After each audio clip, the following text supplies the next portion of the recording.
3. On lève bien. 4. On lève bien. On tend bien les mains en haut. Allez, continue. Bravo. Continue. On lève bien l'épaule. On lève bien l'épaule. Voilà. Lève le bien. Lève bien. Allez, continue. Lève bien. Lève bien l'épaule. Lève bien l'épaule. Lève bien l'épaule. Allez, bravo. Ok. On remonte maintenant en haut. Pointe. Allez, laisse au grimper. Dépêche-toi au grimper. Au grimper. Dépêche-toi au grimper.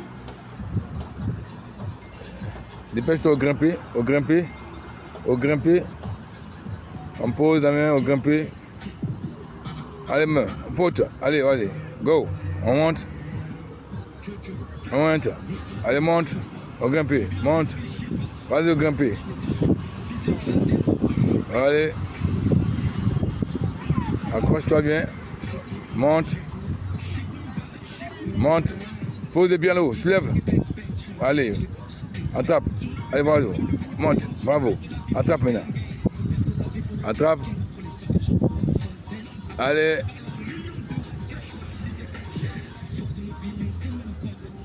C'est bien. Attrape. Monte.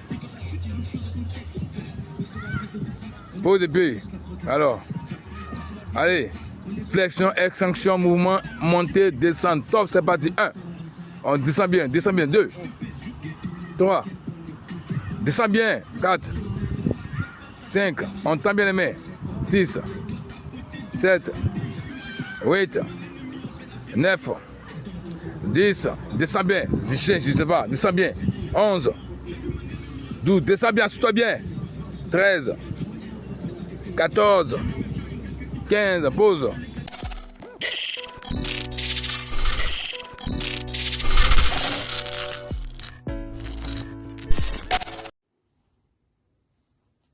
Bonjour, mesdames et messieurs, chers panafricanistes, panafricaines et panafricains.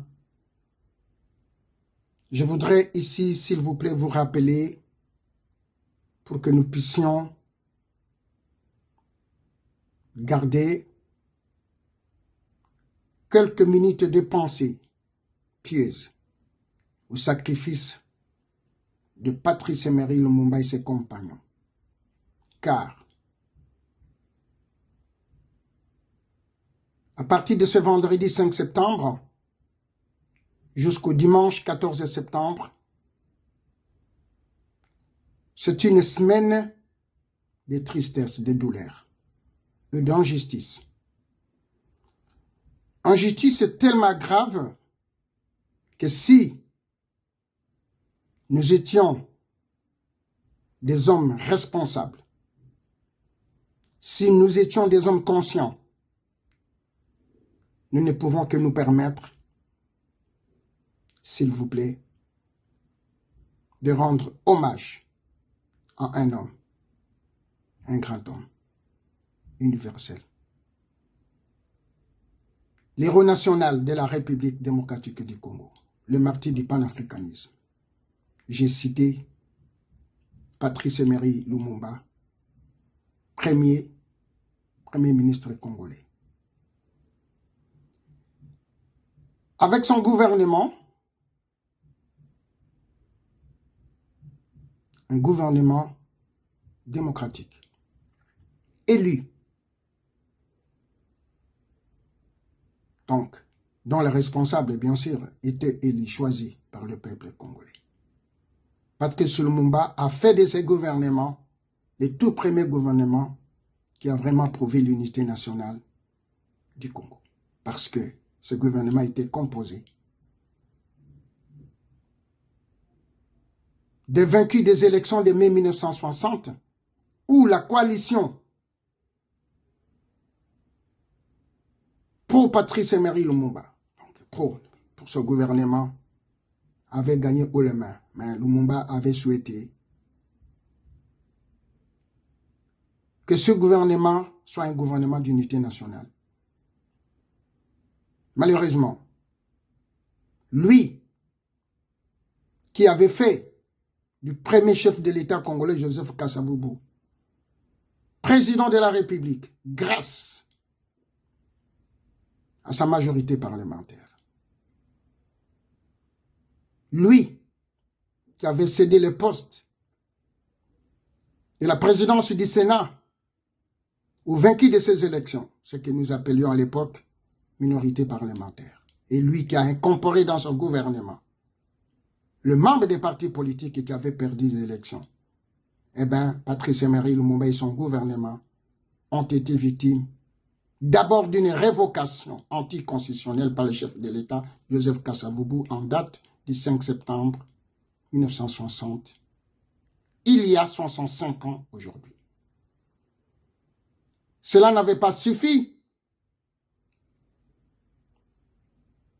Les mêmes personnes qui en voulaient tant à Lumumba, nous en parlerons un jour, se sont permises un coup d'État en date du 14 septembre 1960, il y a 65 ans. Et ce coup d'État a été l'œuvre du colonel à l'époque, Joseph Désiré Mobutu. Son tout premier coup d'État, bien sûr. Et le membre de ce gouvernement, dit à ce coup d'État, avait une qualification. On les appelait les collèges des commissaires généraux. Beaucoup sont morts, paix à leurs âmes. Il y a des survivants.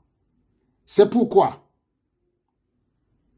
mesdames, messieurs, chers panafricanistes, panafricaines et panafricains, je voudrais vous rappeler que ce date, nous ne pourrions être indifférents au sacrifice suprême de Patrice Lumumba. Ne mérite pas-il, oui, ses compagnons et lui, un hommage digne en République démocratique du Congo, le pays dont il est originaire, s'il vous plaît. C'est pourquoi nous vous prions, nous vous sollicitons, nous vous demandons d'avoir une pensée pièce à Patrice Emery Lumumba et son gouvernement à l'occasion du 65e anniversaire de la révocation de Patrice Emery Lumumba à son poste de Premier ministre et au coup d'État anticonstitutionnel dont il a été victime en date du 14 septembre 1960, il y a 65 ans. S'il vous plaît. Uhuru Patrice Lumumba, nous vous remercions.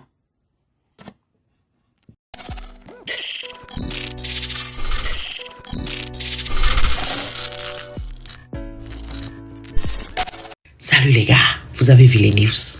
Regardez ça.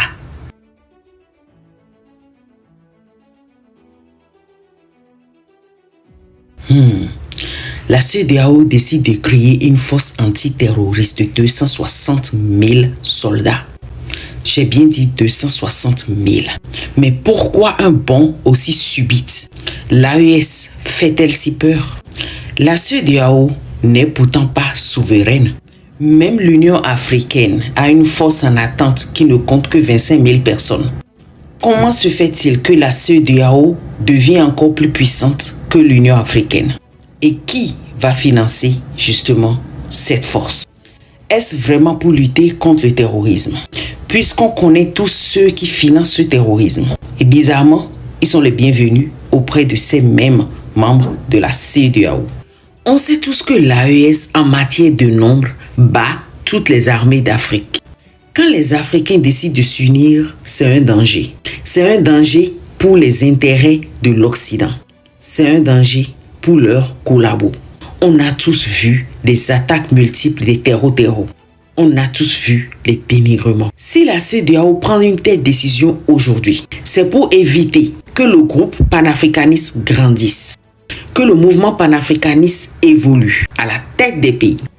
La façon dont les élections sont organisées dans les pays dits démocratiques est vraiment critiquée. Nous sommes à un 4e mandat et on a tous vu il y a quelques jours tout le peuple descendre dans les rues pour contester ce 4e mandat. Mais cela ne dérangeait quand même personne. C'est quand même maintenu. La CEDEAO a adressé une lettre, pas plus ni moins. Kémy Séba ne fait partie d'aucun parti politique, donc ne peut participer aux élections. Mais la mouvance propose quelqu'un qui ne fait partie d'aucun parti. Et il a toutes les chances de gagner déjà. Il est l'actuel ministre de l'économie. au Cameroun. Le MRC a à sa tête Kamto, qui a fini par quitter MRC, puis un autre parti, puis maintenant n'a aucune chance de participer aux élections. Tout porte à croire que démocratie veut dire exclusion. Et comme l'injustice appelle la violence, on se prépare pour celle-ci. Le problème est que ce ne sont pas ces hommes politiques qui meurent. Bien au contraire, ils seront logés, nourris en France aux frais du contribuable. Et c'est la masse populaire qui paiera le prix, à moins qu'elle se taise. Un homme de 260 000 hommes porte à croire qu'il y aura de l'emploi, sans doute, mais aussi pour mieux contrôler les pays. À cela s'ajoute l'ECOMOG, qui n'a jamais rien réussi en Afrique. Souvenez-vous au Libéria. Et la question qu'on se pose ici justement, c'est qui va financer ce contingent? On sait tous que ce sera la France. La France qui est en train de tomber, ou du moins la France qui doit tomber. Vive la US jusqu'à demain. Vive le panafricanisme. Moi c'est Georgia, rancunier et fier.